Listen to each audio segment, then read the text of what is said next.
Okay, hey, this is a 2003 Kawasaki 650 V-twin. So, I don't know if the environment's the same where you guys live, but here in Utah, everybody thinks their four-wheelers, their old-use four-wheelers, are way worth the world. Like, they think it's worth dang near MSRP what they paid for it.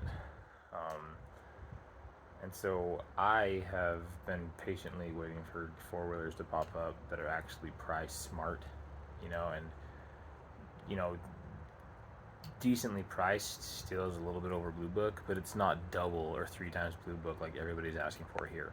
So this one that you're seeing here, I bought it a month ago. I took off the racks, painted them white. I really like that actually. I put on a winch, 2,000-pound winch from Champion. But this thing has I believe it's 2,600 miles. Let me just confirm that for you real quick. Yeah, 2,600 miles. It came with a big plastic thing here, a plastic box, but yeah, $2,500 is what I got this for. I'm doing this review, so if you guys are looking at one of these, you kind of know a little bit about them, right? So, first thing I did is I replaced the spark plugs, and the spark plugs are super easy to get to on this. On this side, you come right here, and on the other side, it's kind of in the wheel well, really simple. This right here, if you guys know much about the KEBC, I think this is the most useless piece of garbage in the whole world. So it's an actuator that turns on and pushes in towards the primary clutch. And it doesn't grind against it. The primary clutch has like a bearing that it'll spin on, but it's pushing it in, and that's supposed to act as engine brakes. But what I did, since I hated it so much, I'll show you. I just took off the cover, and this is what the actuator is attached to, and it pushes that against the primary clutch, and those rub against that bearing I told you about. I just took this thing off because I think the actuator is getting kind of weak to where it made kind of an ugly sound. When it would touch it would just make an ugly, like weird sound. So I just took it off, and I didn't disconnect it because I wanted to not have any problems up here. But if I was you guys, I'd probably do the same. If you start to have any problems with it, if it works, great. But if you have any problems with this, just take off the cover, and you just simply take off one retaining pin, and the whole thing will slide out of the top. Okay, I did clean it and see if that helped, but it didn't, so that's when I ended up deciding to take it off. I took off the cover, like I said, and here's the thing. Okay, if you guys know much about four-wheelers, I've learned everything I know in the last 6 months, and I've been comfortable enough to do my own work on them, to a point, right? I never rebuilt an engine, but for example, with the way these built-driven ATVs work is when you're in neutral, or when you're just sitting there, and like you start the four-wheeler, you got the secondary clutch back here, which is attached to the back wheels, and then you have the primary one, which is attached to the cylinders here. This one's always spinning and gives you the power from the engine. This secondary one should be not spinning at all, or just barely spinning when in neutral. If not, it means that your belt is either rubbing on that side or rubbing on this side, that way or this way of the primary clutch. And you'll know, like, you can test if your thing is misaligned by simply starting your bike, and I'll show you, starting your bike, and when you put it in gear, if you kind of hear a click and it clicks into gear and, maybe slightly nudges forward, but definitely the click instead of just a smooth little transition, that means your secondary clutch is spinning. Okay, so I'll show you what I mean. Okay, so it's in neutral. Pay attention. You hear it? See how it catches? So if that clutch was standing still, it would just slide like butter into gear. This really bothered me at first, and so I bought I ended up buying all the tools I need to take off the clutches and everything, and this one right here was to take apart the secondary clutch, and I bought some shims, which I'm trying to figure out where I put those. Yeah, just right here. Some shims, and what these shims do is you take apart the clutch and you put them inside the secondary clutch, So like the resting position of the secondary clutch is, it's, you can shim it so it's wider or less wide.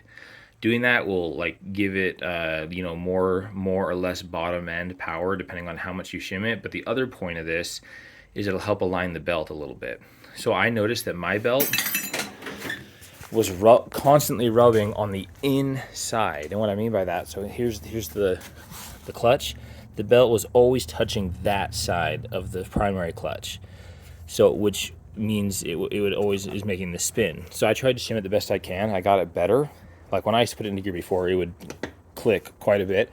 It was clicking a lot there because I went slow. But if if you're aggressive with it, it'll just go in pretty easy.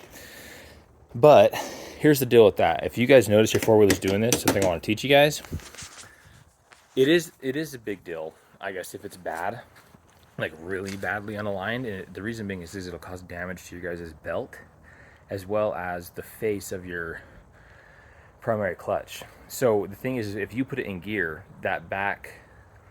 this back clutch right here is going to engage, and it's not going to be able to spin freely anymore, which means it's going to lock up, that belt's going to hold still, and it's going to be rubbing constantly against that same place on the primary clutch, which will wear, like a wear area in your primary clutch wall or face, whatever you want to call it, and it'll also start to hurt your belt. It'll get hot, and it shortens the life of your belt. Since I couldn't get it perfectly aligned, and since I'm new at this still, all I'm doing is, since it's way better, when I'm not moving, if I come to a stop, I'm gonna just slide this baby in neutral, because I know it's spinning, but at least it's not rubbing on the belt holding still or rubbing on the face of that primary. Okay. Really, I guess this has turned in more into a video about how four-wheelers work in general, more than just about the Kawasaki. So I'm sorry, but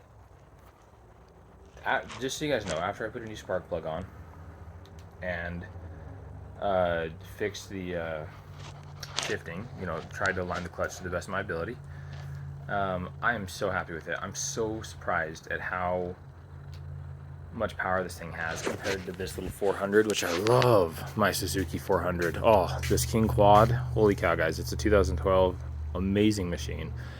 I got a plow for it, for the winter. And then, of course, I got my tracker here, which I love. Everyone can talk bad about it, but I love it. But yeah, $2,500. MSRP is right now, they're $1,700. Everybody thinks they're worth gold.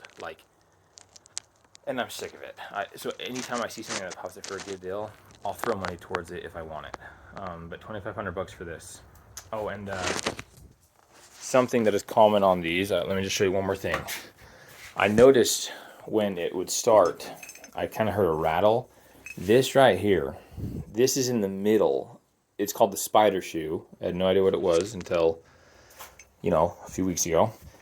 These little things right here, I believe this is where the rattling comes. They get loose. But anyway, remember, this is spinning at the same speed of the engine, and I would hear like a weird rattle. And when I would take off the primary clutch and start the engine, I don't want to rev it up really high without the clutch on there. But the sound was gone, so I knew that the sound was coming from the primary. But that is a spider shoe, and this was $100. I bought a new one off eBay. It came from Japan. It's and I put it on there, and now the sound's gone. But if you kind of hear like a weird rattle, like I'll be honest, I still hear a small, tiny one, but it's way better since I replaced the spider shoe and made those things a little bit more firm. Because that one has a little bit of play in them as well, but not nearly as much as that. So. If you have any questions, let me know. Heck, there's several for these for sale right now around me, these 650s. There's like 2 or 3. But one person wants $4,000 for it. It's 2002. That's just ridiculous, guys. If you can find it for a good price, buy it. And I would say in this market right now, $2,500 or less. And that's in Utah. I don't know what your guys' situation is. So, good luck.